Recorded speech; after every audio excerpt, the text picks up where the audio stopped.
Despersonalizando o erro. Houve centenas de místicos na história do mundo que foram elevados tão alto em consciência que eles realizaram o eu. Porém, muitos deles nunca foram capazes de conseguir uma vida feliz, saudável ou bem-sucedida, nem jamais levantaram um grupo de alunos capazes de revelar ao mundo a harmonia divina que está aqui para todos. Por que isso? Porque quando alcançaram tais alturas, eles ainda eram atormentados pelas discórdias deste mundo. A razão é que eles nunca entenderam o significado e a importância da natureza do erro. Sem uma compreensão da natureza do erro, este mundo não vai ser, na próxima geração, diferente do que tem sido nesta. Todos sabemos que houve muitas revelações do eu, mas também sabemos que elas não salvaram o mundo. No entanto, a revelação da natureza do erro, em combinação com a revelação do eu, pode e vai fazer isso. Uma compreensão do não poder do efeito é essencial. É verdade que, em certa medida, a natureza do erro foi ensinada nos primeiros anos de ensino metafísico e cura, mas o significado real do princípio do nada e do não poder da doença não foi compreendido. Acreditava-se que a mente, que foi tomada como sinônimo de Deus, era o poder que curava a doença. Em resumo, que Deus era o poder que a removia. No entanto, se você aceitar a verdade de que Deus é onipotente, você mais logicamente conclui: bem, então nada além de Deus é poder. Isso deve significar a impotência de toda e qualquer coisa que está aparecendo a você como poder, seja ela pessoa, objeto, circunstância ou condição. Você pode então olhar para ela objetivamente e perceber o quão impossível seria para ela ser um poder ou ter um poder, se Deus é onipresente e onipotente, a única presença e o único poder. Quanto mais consciente você se torna da natureza de Deus como onisciência, onipotência e onipresença, mais consciente você se torna do não poder deste mundo de efeito. Você pode se perguntar por que os místicos de outrora não descobriram esse princípio, e a resposta é que suas mentes foram condicionadas, assim como as mentes de alguns dos místicos de hoje são condicionadas. Eles acreditam que o karma é um poder mais poderoso do que Deus, ou eles acreditam que Deus usa o mal para seus propósitos. Eles estão tão condicionados que não podem desistir de sua crença no poder do pecado, doença, falta e limitação. É isso que torna difícil explicar este princípio àqueles que não foram interiormente levados a tal ensino. Mas aqueles que foram levados a ele podem mais prontamente aceitar e entendê-lo, porque provavelmente já experimentaram o não poder do erro, de alguma forma ou de outra. Tudo o que você experimentou, no entanto, é apenas um começo. Os poderes deste mundo não são poder na presença de Deus. Como milhões de pessoas hoje, os hebreus oraram a Deus, séculos atrás, para destruir os males do seu mundo, mas eles nunca foram destruídos. Desde o advento do cristianismo, os cristãos têm orado a Deus para superar os males do seu mundo, e essas orações também nunca foram bem-sucedidas. Pessoas de outras religiões e ensinamentos oraram para superar os males do seu mundo, e ainda assim, eles não foram vencidos. E nunca serão superados até que cheguemos ao reconhecimento de que temos perdido tempo lutando contra o mal. Se Deus pudesse lutar contra o mal, não seria necessário orar para Deus fazer isso. Deus estaria fazendo isso sem que lhe pedíssemos. Não comece a dizer a Deus sobre o que Ele não está fazendo. A sabedoria de Deus é infinita. Não a sua sabedoria, mas a de Deus. Sua sabedoria só é infinita quando você morreu o suficiente para suas crenças, teorias, conceitos, e na meditação abriu sua consciência para receber a sabedoria de Deus. Só então a sua sabedoria é infinita, porque não é realmente sua sabedoria, mas de Deus. Em suas meditações, eventualmente, você chegará a uma profunda comunhão com Ele. Essa presença é tão real e tangível quanto qualquer coisa que você já teve conhecimento, talvez mais ainda. E quando, através de suas meditações, você começa a comungar com esse espírito dentro de você, ele vai muito rapidamente convencê-lo de que os poderes do mundo não são poder, e mais especialmente de que os poderes malignos do mundo não são maus. De fato, nada é mal, a não ser que o pensamento faça-o assim.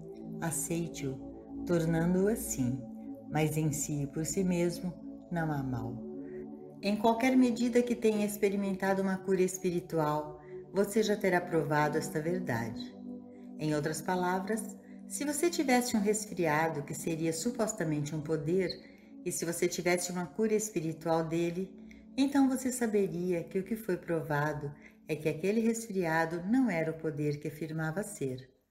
Se você teve uma doença mais grave e através da sua própria consciência espiritual ou de outra pessoa, viu a dor e os sintomas desaparecerem e a harmonia restaurada, tudo o que você realmente experimentou é o nada daquilo que estava aparecendo como uma doença, porque se fosse realmente alguma coisa, continuaria sendo alguma coisa. O próprio fato de ter desaparecido sem remédios materiais, cirurgia ou aplicações de qualquer tipo, significa que realmente não era o que alegava ser. O mal, um hipnotismo universal. Todo mal, seja qual for o seu nome ou natureza, é produto de um hipnotismo universal ou prática equivocada baseada na crença em dois poderes, que Paulo descreveu como a mente carnal. Qualquer que seja a discórdia que nos toque, nada mais é que esse sentido mesmérico. Não é sua crença e não é minha crença. É uma crença universal em que nos encontramos em virtude de nossa ignorância da verdade. Através da atividade da mente carnal operando universalmente, ficamos sujeitos a esse hipnotismo desde o momento da concepção. E se estamos vivendo sob a lei do bem e do mal, qualquer coisa pode acontecer. Ou estamos sujeitos à mente carnal universal, às suas crenças e suas atividades, ou então estamos respondendo cada vez mais ao impulso espiritual. Por exemplo, no outono, com as primeiras chuvas frias, provavelmente 3 ou 4 em cada 10 pessoas estarão se resfriando. Não porque o seu pensamento errado os está vitimando, mas por causa do hipnotismo universal que surge da crença em dois poderes. Esse hipnotismo deve romper-se ao percebermos que não precisamos estar sujeitos ao mesmerismo mundial e entendendo que o hipnotismo ou a mente carnal não é de Deus, não é espiritualmente ordenado, não tem lei espiritual para sustentá-lo, portanto, não é poder. Não lutamos contra o hipnotismo ou a mente carnal, não discutimos com ele, nós não tentamos destruí-lo, nem elevar-nos acima dele. Para nós, o hipnotismo e a mente carnal são meramente nomes que identificam o bem e o mal como a essência de toda limitação.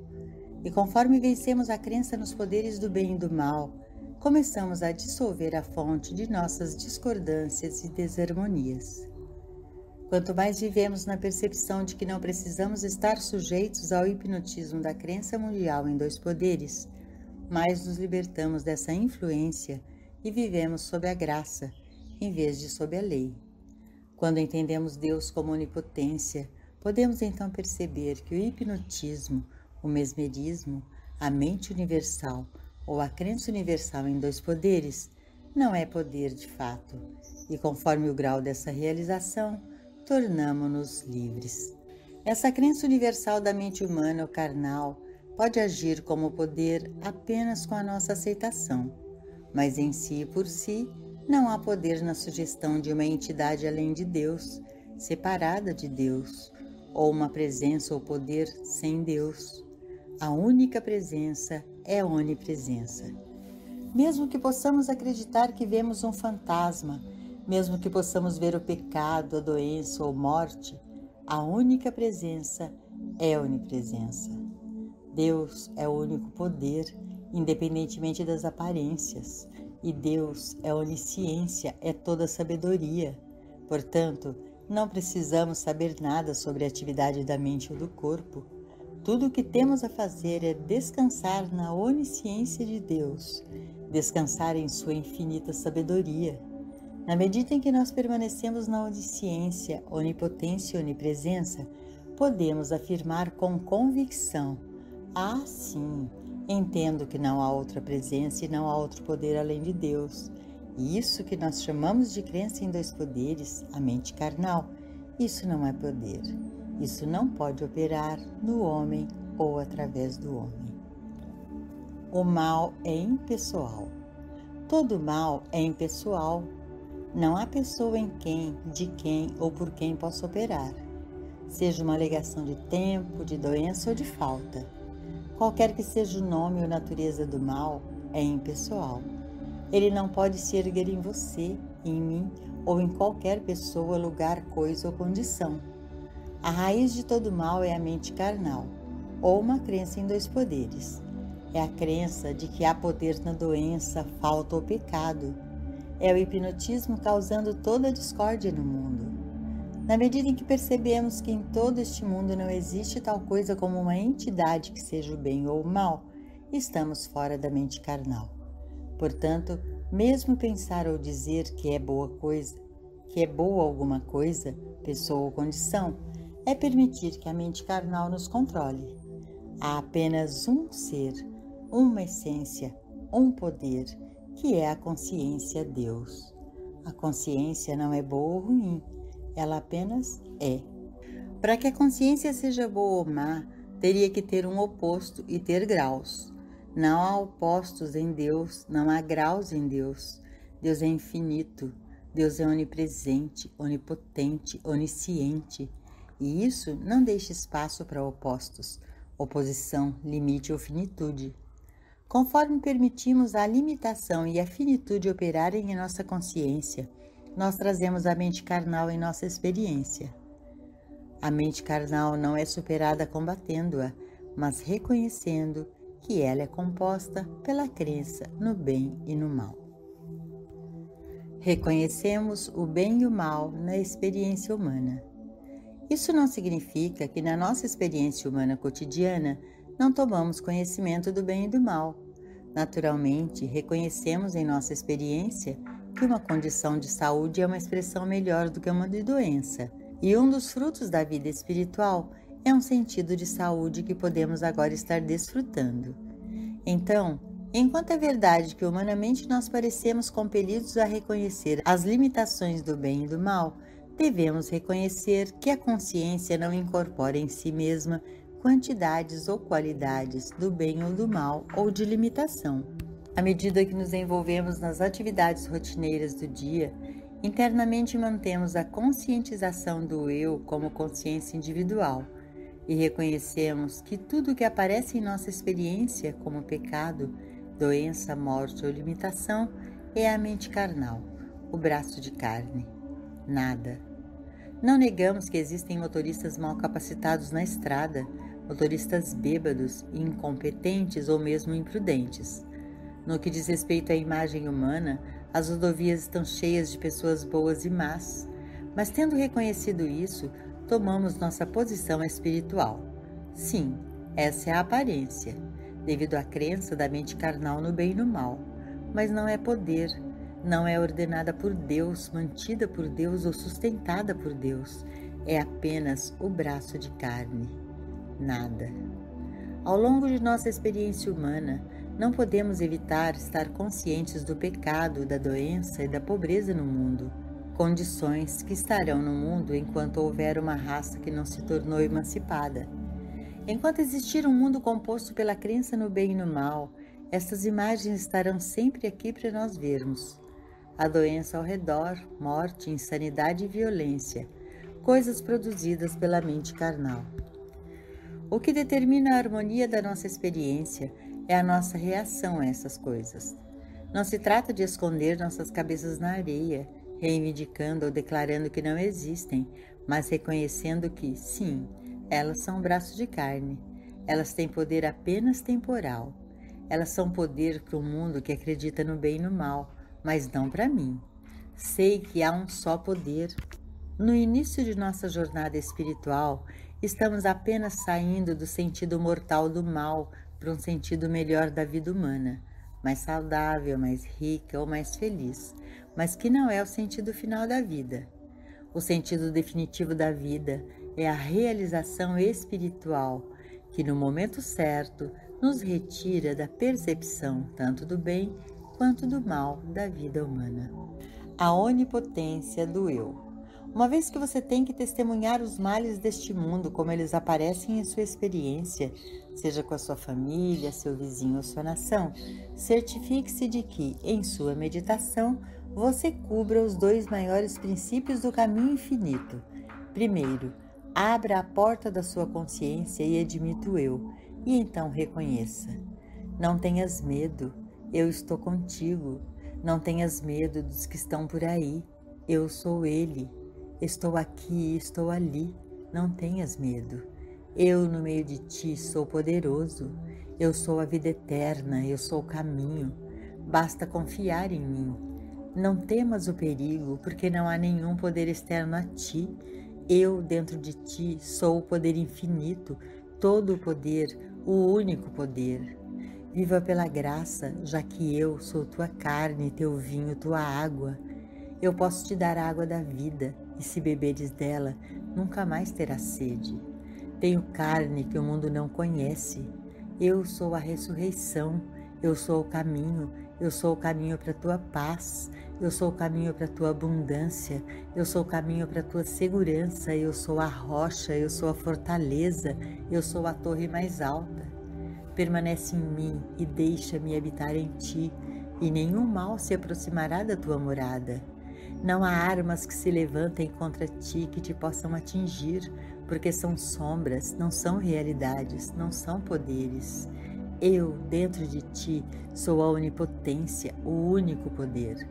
Essas flechas, esses dardos envenenados, esses germes, essas balas, essas bombas, são sombras, são crenças em um poder que não sou eu. Eles são uma crença universal em dois poderes.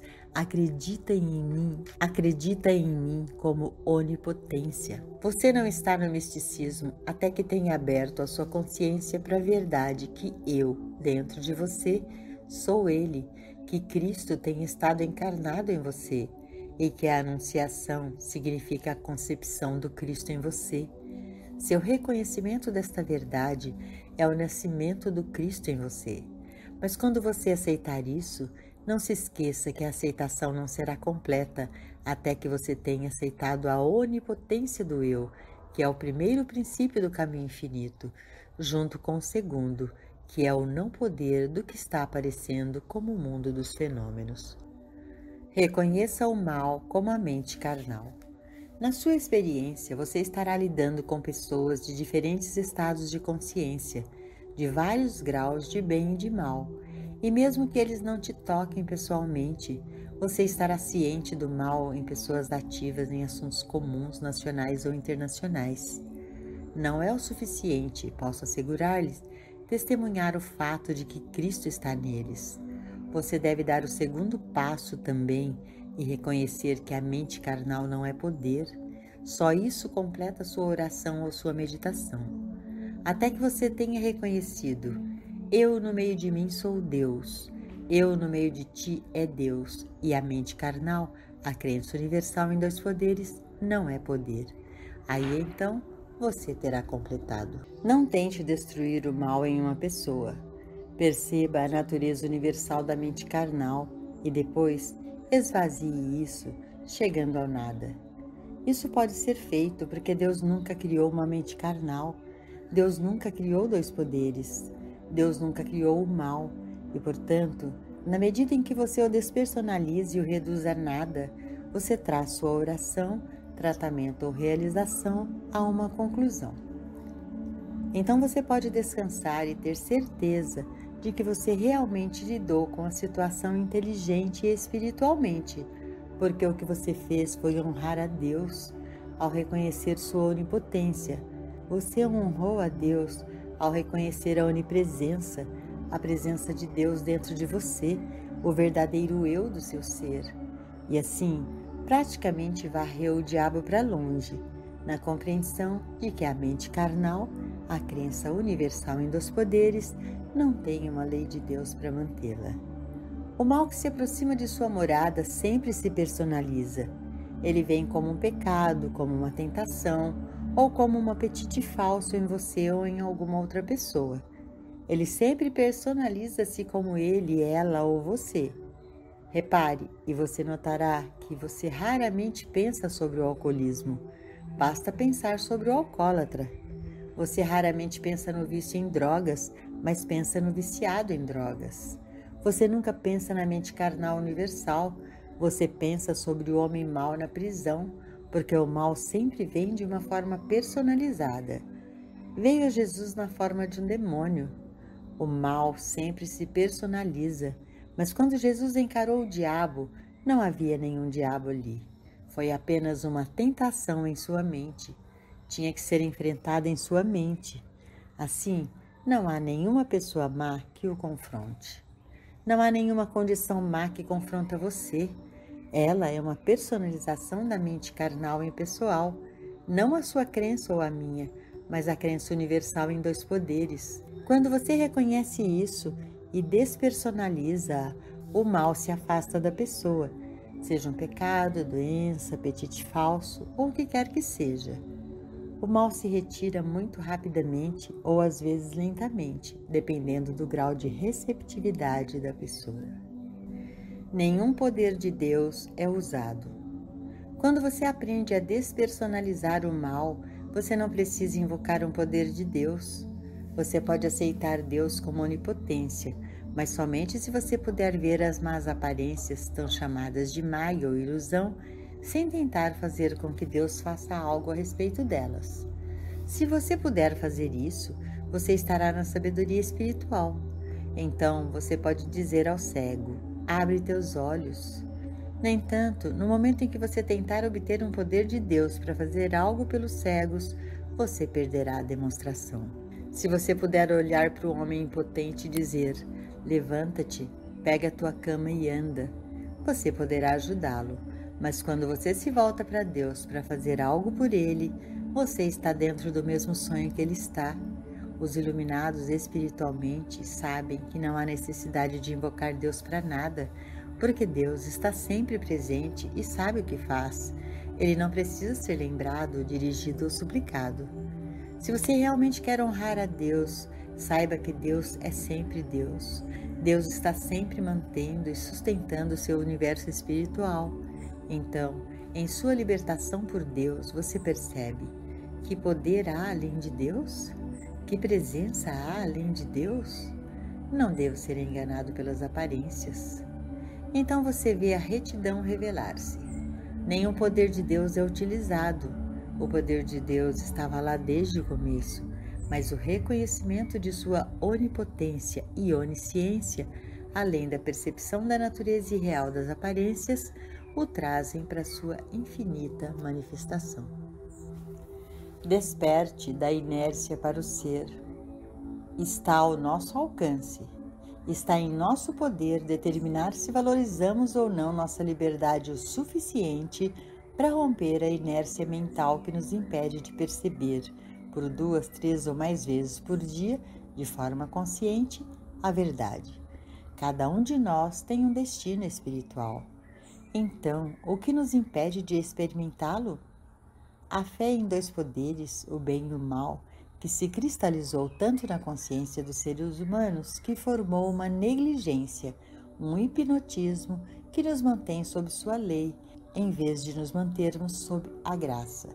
Uma vez que sabemos a verdade de que cada forma de discórdia de nossa vida é uma forma de hipnotismo, e na medida em que podemos aceitar o ser de Deus, liberamos-nos dos pecados, medos e doenças deste mundo.